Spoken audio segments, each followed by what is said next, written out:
Alhamdulillah, alhamdulillahilladzi waffala bani Adam bil ilmi wal amal ala jami'il adam. Wassalatu wassalamu ala Muhammadin sayyidil arabi wal ajam wa ala alihi wa sahbihi la nafi'al wal hikam. Ya ibadallah, ittaqullaha haqqa tuqatih wa la tamutunna illa wa antum muslimun. Qala Allah ta'ala fil Qur'anil Karim, a'udzu billahi minasy syaithanir rajim. Bismillahirrahmanirrahim. Fa ammal insanu idza mabtalahu fa akramahu wa na'amahu fa yaqulu rabbi akraman. Wa amma idza mabtalahu fa qadara 'alaihi rizqahu fa yaqulu rabbi ahana. Sadaqallahul azim. Walangkah yang pertama, mari sama-sama dipanjatkan puji dan syukur kehadiran Allah Subhanahu wa Ta'ala. Allah mendahului kesempatan kepada kita bersama sehingga riba Allah yang berbahagia itu kita dapat memenuhi sama undangan daripada Allah, yakni melaksanakan salat Jumat secara berjamaah. Selanjutnya, selawat dan salam mari sama-sama kita sampaikan kepada baginda Rasulullah SAW sebagai seorang nabi dan rasul yang telah juga beliau kepada beliau selaku umat daripada beliau. Manakala dia dari umat beliau yang kepada Rasul, insyaallah beliau hanya sesat untuk selama-lamanya, baik ketika hidup dalam dunia maupun hidup di kiamat nanti. Seterusnya kepada keluarga dan sahabat beliau sekalian yang kami muliakan, boleh bersama selaku imam panitia masjid, remaja masjid, guru-guru, pengisi kelentuan ibadah Allah sekalian, dan teristimewa pada para hadirin sidang jamaah Jumat yang dimuliakan oleh Allah Subhanahu wa Ta'ala. Baiklah, pada kesempatan singkat waktu yang berbahagia ini, izinkan kepada tuan untuk menyampaikan sepatah kata mau'izah sehingga menjadi renungan yang pertama sekali bagi tuan sendiri dan seterusnya kepada para jamaah ibadah Allah sekalian.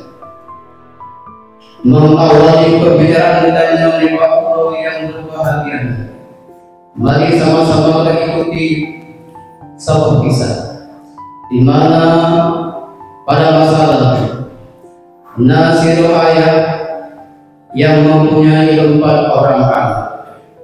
Namun pada suatu ketika ayah tersebut dilanda sakit parah dan mungkin menurut harapan publik, sehingga bahwa ayahnya dengan kepada mati, sehingga satu persatu berbaik harapan. Anu yang pertama bernama Harun. Wahai anu kedua, leunnya sakit karek kata, menurut harapan nyaw leun hana pulih. Urangnya lelaki berkata, wahai anu, seandainya leun mati urangnya lelaki itu masak, wahai anu, ukur kata tatim pengelun ketika leun kepada mendalamku. Wahai ayah, anu tiga, seandainya urang, wahai ayah kedua, lelaki waktu kapagat rumah yang raya, motor yang mewah, dan insyaallah siap lebih kepada kakak wahai ayah. Tetapi punya masalah, jak pengendara ayah tak buku, lelaki maaf ayah lun hana siap. Namun bahwa ayah merasa kesal dan kecewa. Tapi mantan harapan anak repot. Anak yang kedua bernama Panggian. Sehingga berilah pengucap hadapan ayah. Ayah, wahai anak, leluhurnya ingin pegah pagar. Lun anak kedua, lun sakit, lun tadi kamar sakit, lun menurut harapan anak itu mulai ya Allah. Lun akan mengalir mahu menariknya maulud. Wahai anak, lun menurut sangat lu harapkan pagar. Wahai anak, pukul kata nasihat pengantar dalam tubuh wahai anak. Anak yang kedua pun dijawab. Seandainya uron ayah ingin menjadi sebagai seorang pejabat, baik pejabat rendah maupun pejabat tinggi, lem siap, lem dukung dan lem bantu baik ayah. Tapi memang ayah ron tidak lagi balon untuk jatuhkan ron yang laku, lo lagi maaf ayah, lem mana siap. Bawa dengan ayah kembali kecewa. Namun lagi kami ayah mentang harapan karena anak dua. Namun giliran anak yang ketiga bernama Anis. Wahai anak kedua, lalu berapa kata ulun, lun sakit, lun moral dari sang nanti malam tadi belum balik bawah dikari nyawa. Lun cuma ingin lelaki pak kata sabar maka wahai anak, seandainya lun mati, siap alu tiap pengalar dalam tubuh. Wahai ayah, Anis dijawab. Menyonya lelaki, wahai ayah, lentip lelaki maaf, wahai ayah mertua. Seandainya ada sakit ayah, dikata bahwa lelaki kamu siap. Kamu memang doa kalau Allah, ukuran waktu siap kamu ingat. Tetapi untuk damang dalam tubuh ayah, lelaki maaf ayah mertua, lun hana siap. Namun bahwa ayah kembali kecewa karena harapan yang sudah harapan ayah kepada beliau. Namun lagi yang tengah harapan karena anak yang turut sabar, anak yang turut bernama Amsal. Sehingga kehadilah hadapan ayah ketanya Mbak si Amsal, wahai anak, lun harapan lun Mbak kata satu-satunya apa kata melepo kamu ditolak permintaanmu lun royo lelaki Mbak kata.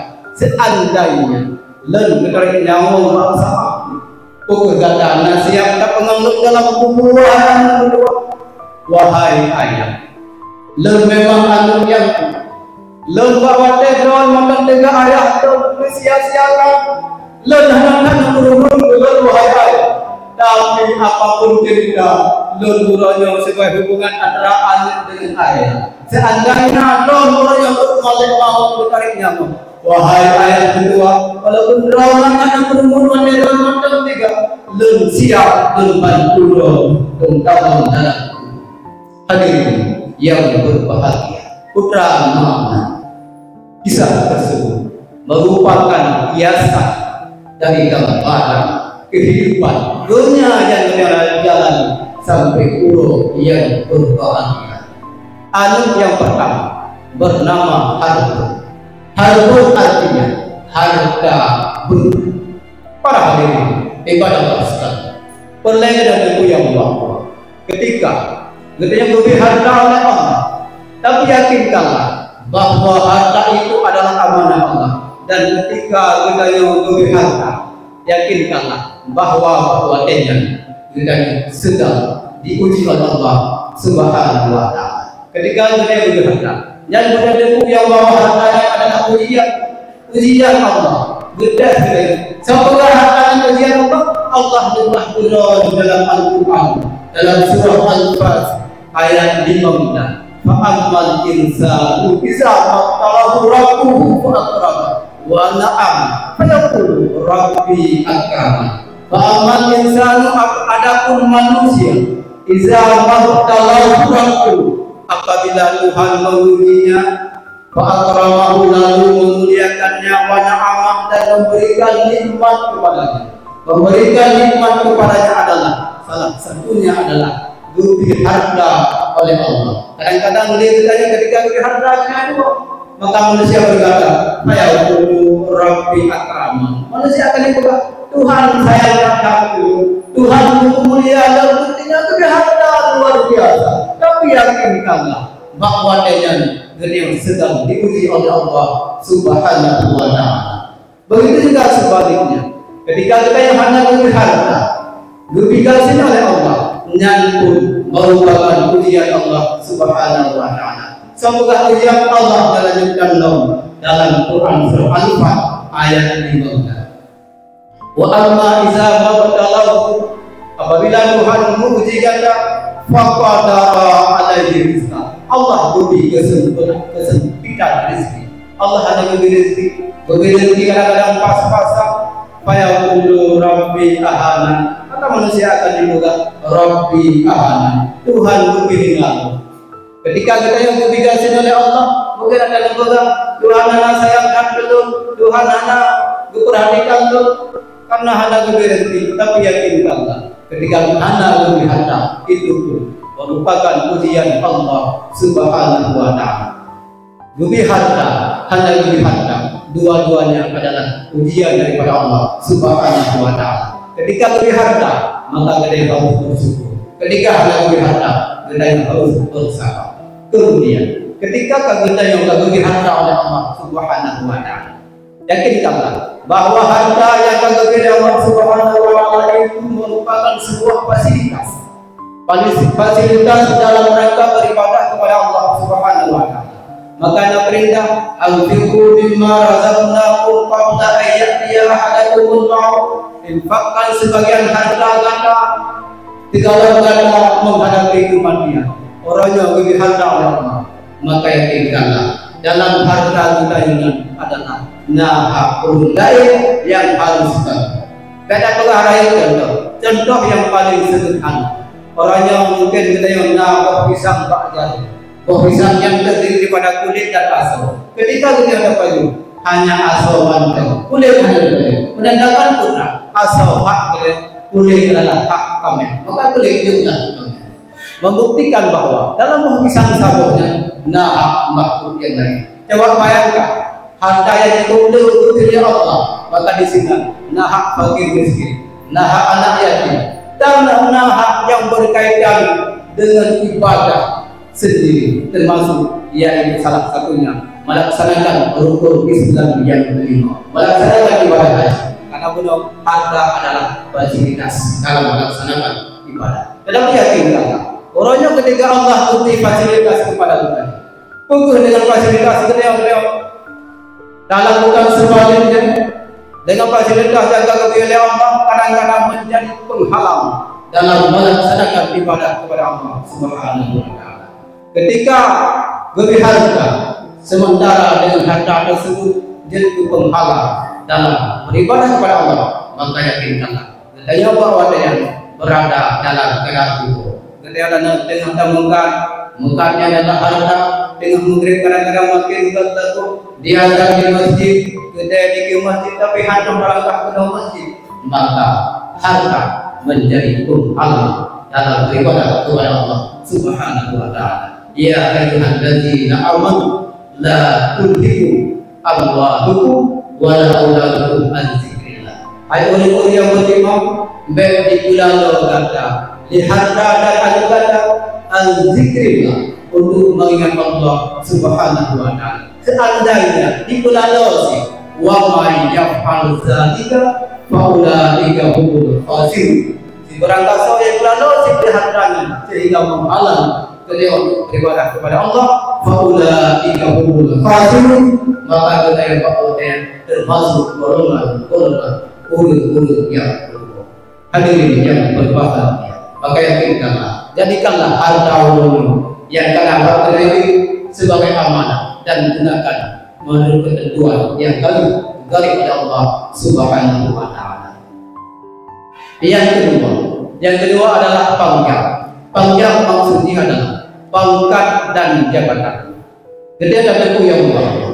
Salah siro singa kauro kiamat, orang yang mendapat tabungan di sisi Allah Subhanahu wa Ta'ala adalah imam al-mu'ajim, raja yang hadir. pemimpin yang adil, bahwa kiamat akan diupai oleh Allah Subhanahu wa taala, maka beliau akan dimuliakan oleh Allah Subhanahu wa taala. Kadang-kadang itu yang urutnya minta cara bagaimana cara untuk memperoleh pangkat dan jabatan, baik orang nomor satu di dalam sebuah negara maupun dua dan seterusnya, yang intinya kita ingin sebuah posisi. Tapi yakinkanlah bahwa posisi jabatan tersebut yang merupakan amanah Allah Subhanahu wa taala. Bukan dengan jabatan tersebut kita hanya ingin memperkaya, hanya dengan sebuah tindakan memanipulasi data sehingga dapat meraup uang negara jutaan hingga miliaran rupiah. Cuma yang prioritas saja, cuma yang mendengarkan kita, tapi yakinkanlah bahwa saat yauma yaqumun nasu li rabbil alamin, bahwa saat dia akan berhadapan dengan Allah Subhanahu wa taala.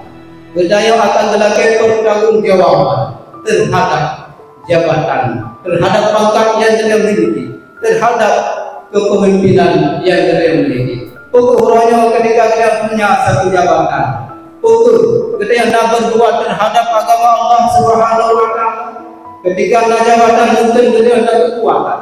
Kadang-kadang dalam negara orangnya berbagai macam kemaksiatan yang terjadi. Ukur dengan pangkat dan jabatan, dia mampu menumpas kemungkaran tersebut. Marra'a minkum mungkaran falyughayyirhu biyadihi. Ketika beliau ada kekuatan takalan kemungkaran, falyughayyirhu biyadihi, maka dengan kekuasaan, maka dengan kekuatan tersebut tumpaslah kemungkaran tersebut. Dengan kekuatan, maka selanjutnya urut-urutnya fabilisani, dengan lisan hanya menyampaikan, mungkin melalui mimbar-mimbar lagi yang berdua hatinya. Dengan lisan, baru yang terakhir fabilisani, dengan hati. Tetapi yakinkanlah fabilisani wadzalika as'aful iman, mencegah kemungkaran dengan hati selemah-lemahnya iman. Para hadirin ibadah sekalian, ketika Allah beri kesempatan kepada kita yang untuk menduduki suatu posisi, maka posisi tersebut punya kekuatan, maka lakukanlah terhadap agama Allah Subhanahu wa taala. Semoga kita akan dimuliakan oleh Allah Subhanahu wa taala. Kemudian yang ketiga, ayat yang ketiga bernama Anis. Anis maksudnya adalah anak dan istri. Orangnya Allah berikan sahabat dua level anak kepada kita. Pukul anak yang akan diarahkan kepada kebaikan, kepada anak yang menghadapi agama kepada anak kita, atau sebaliknya. Karena yakinkanlah hanya anak yang saleh yang bermanfaat bagi kedua orang tua. Maka dalam hadis disebutkan waladun salihun yad'ulah, anak yang saleh yad'ulah, yang berdoa kepada kedua orang tua. Urangnya berani nani berdoa dan sebagainya. Pukul kepada kalian dengan kondisi kita roh mandang mulia kita. Yakinkanlah ketika saya tahu kepada Allah Subhanahu wa taala, anak yang mampu berdoa kepada kita tidak ada kelemahan. Coba bayangkan ketika tanya tahu kepada Allah, atau kekalan hana dan Muhammad kekalan rumah lain. Ketika salah sirah hamba Allah dipanggil oleh Allah Subhanahu wa taala, meninggal seorang ayah. Tapi yakinkanlah ketika ayahnya meninggal, anak agam punya dua leo, mampukah anak agamnya berdiri di depan menjadi imam salat jenazah ayahnya? Karena warna kondisi umat, mungkin fenomena dalam kehidupan. Ketika lahir anak tinau dianggap remeh oleh manusia. Anak mulia pada pandangan manusia bila Allah berwarna lahir anak tinau. Tetapi ketika lahir anak agam luar biasa sambutan. Urangnya ketanya yang kata anak agam dua lembut dan sebagainya. Mati kerja mampukah anak agam berdiri memimpin salat jenazah? Nabar anak buku. Coba bayangkan. Ketika seorang ayah mati, seorang ayahnya meninggal, yang berhak melakukan fardu kifayah adalah ulung yang dekat dengannya, orang yang menerima harta. Itulah orang yang melakukan fardu kifayah. Ada yang mati ayah katanya, kalau mana ayah kita, malah yang lebih fatal, yang membersihkan kotoran ayah katanya, cara baknya, nah supaya orangnya, nah etika katanya, nah malaya katanya, cara penuh rata itu katanya, coba bayangkan, pernahkah kita ada sedikit tanggungan di manakah kita ya?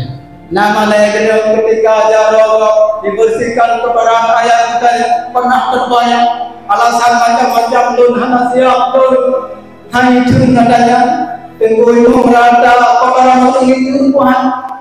Coba bayangkan karena orangnya murid nyolong kalah ketika ada yang udah pakai sirap tenggoyo buat tanya tadi buat yang ini dia kemah buktinya hanya tenggoyo yang melakukan fardu kifayah sampai kotoran hanya tenggoyo hanya ada tenggoyo menjadi dalam tubuh orang situ kita ya. Pernahkah kita bersedikit? Di manakah etika kita orang? Oh, hana malaya kita yang jaga kita mendalam tubuh orang situ kita. Coba kita bayangkan. Tapi hadirin, kadang-kadang kita pegang sikit sapu berada di nyawa tanggung jawab pada kita. Mereka bekerja ketika malaya hanya menunggu harta pusaka. Cuma yang mantap yang cakap kadang-kadang ketika sampai harta yang dikeluarkan dari situ malah ada hebat. Nah harta yang kadang-kadang diwasiatkan oleh orang tua nanti hendaknya ayah dan hendaknya kedua para hadirin ibadah Allah sekalian. Yakinkanlah menyogalam na tarik kadupanan musab berarti dia berwajib bantu berada dalam keadaan tubuh. Bahkan harus alim kitanya yang memimpin salat jenazah kitanya. Doa yang paling raya dan doa dalam salat jenazah. Ketika anak berdoa kepada orang tua lu rasa keikhlasannya 100%. Lu yakin aku berdoa kepada orang tua hanya paksaan 100% memang ikhlas lillahi ta'ala. Orang lain bisa jadi kayak saya saja kadang hanya menganggap kebetulan dan sebagainya alasan, tetapi mengalami dan yakin ikhlas 100% melakukan. Maka ulama katanya yang anu agama maka harus terbina dan siap untuk berdiri di barisan depan mengimami salat jenazah ketika tahu kepada Allah Subhanahu wa taala. Menyahana berdaya mantap dalam keadaan berdoa. Hadirin ibadah sekalian. Yang baru waladul salihun yang anak yang saleh yang mampu berdoa ketika tahu kepada Allah Subhanahu wa taala, dan doa yang pertama adalah doa yang terdapat dalam salat jenazah, dan lebih dalam anak harus mampu menjadi imam ketika tahu kepada Allah Subhanahu wa taala. Kemudian istri juga dan juga amanah Allah. Pokok sedikit yang orangnya pakai bang, nah terbuka orang, nah itu orang dan sebagainya, ilmu yang pakai bang, semayang istri kebetul itu dan kita yang termasuk tanggung jawab Allah Subhanahu wa taala. Maka ketika kagumi anak dan istri, maka binalah keduanya, semoga menjadi mulia dalam pandangan Allah Subhanahu wa taala. Yang kedua, amsal. Amsal adalah amal saleh. Orangnya kadang-kadang ketika kita yang berbicara amal saleh, kadang-kadang tak abaikan.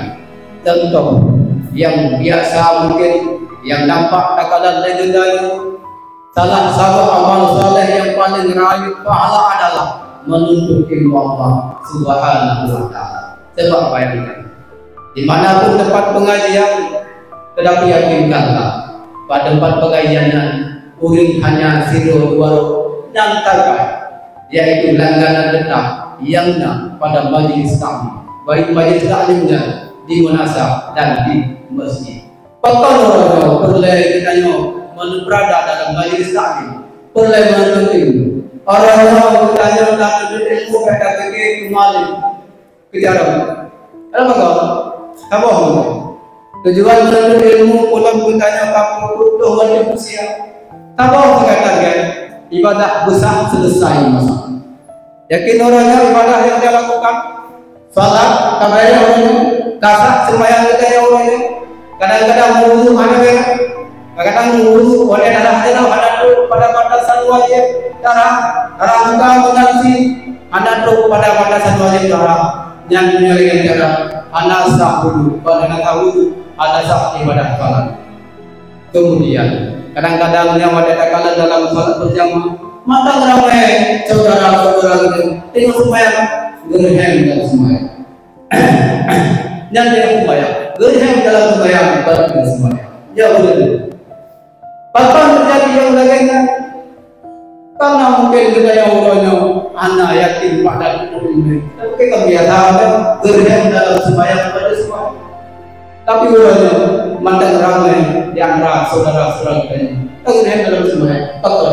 Karena dikatakan ini, maka melalui mimbar bahwa yang berbahagia ini kebiasaan yang mungkin selama kita yang tak gerhem dalam sembahyang dan tunggu anakku karena pada batasan wajib yang mari sama-sama kita perbaiki dan mudah-mudahan yang selalu setia untuk mendampingi para hadirin ibadah Allah sekalian. Sebagai kesimpulan pada pertemuan di bawah yang berbahagia bahwa harta benda yang dititipkan oleh Allah Subhanahu wa taala, pangkat dan jabatan, anak dan istri, tidak ada jaminan bisa menyelamatkan kita ketika berada dalam kubur bahkan sampai akhir. Tapi yakinlah hanya satu yang dapat menyelamatkan kita yaitu amal yang saleh. Itu satu-satunya amal yang dapat menyelamatkan kita. Innal ladzina amanu wa amilus shalihati, sesungguhnya amal yang saleh, sesungguhnya orang yang beriman dan orang yang beramal saleh, ulaika hum khairul bariyah, mereka adalah sebaik-baik makhluk. Jazaohum inda rabbihim jannatu adnin tajri min tahtiha al-anhar. Kepada mu'minin akan diberi balasan oleh Allah Subhanahu wa taala berupa surga Allah Subhanahu wa taala dan di bawahnya mengalir air sungai. Amin ya rabbal alamin. Terima kasih pada segala perhatian. Mohon maaf di mana ada kekurangan.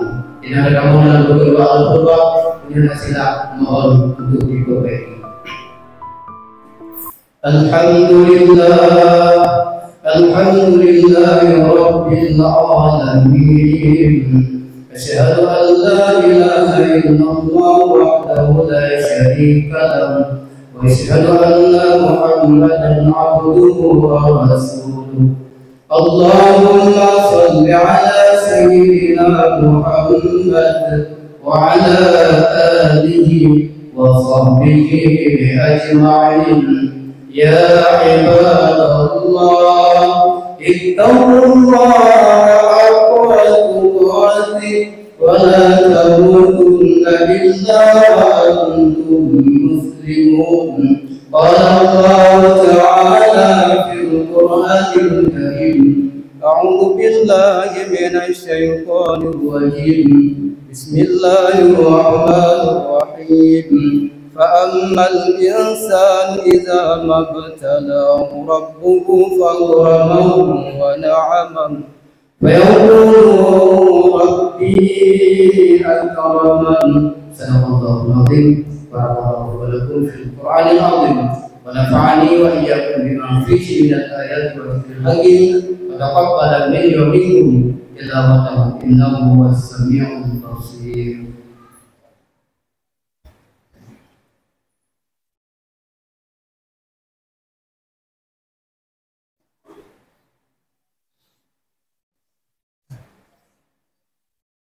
الحمد لله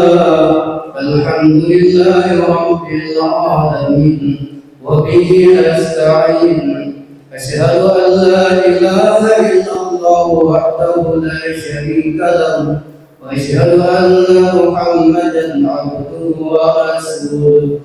اللهم صل على سيدنا محمد وعلى آله وصحبه أجمعين. يا عباد الله اتقوا الله حق تقاته ولا تموتن إلا وأنتم مسلمون. أعوذ بالله من الشيطان الرجيم. بسم الله الرحمن الرحيم. يا أيها الذين آمنوا لا تلهكم أموالكم ولا أولادكم عن ذكر الله ومن يفعل ذلك فأولئك هم الخاسرون. اللهم اغفر للمسلمين والمسلمات والمؤمنين والمؤمنات الأحياء منهم والأموات برحمتك يا أرحم الراحمين. ربنا ظلمنا أنفسنا وإن لم تغفر لنا وترحمنا لنكونن من الخاسرين. ربنا لا تزغ قلوبنا بعد إذ هديتنا وهب لنا من لدنك رحمة إنك أنت الوهاب. ربنا آتنا في الدنيا حسنة وفي الآخرة حسنة وقنا عذاب النار. ولذكر الله أكبر والله يعلم ما تصنعون.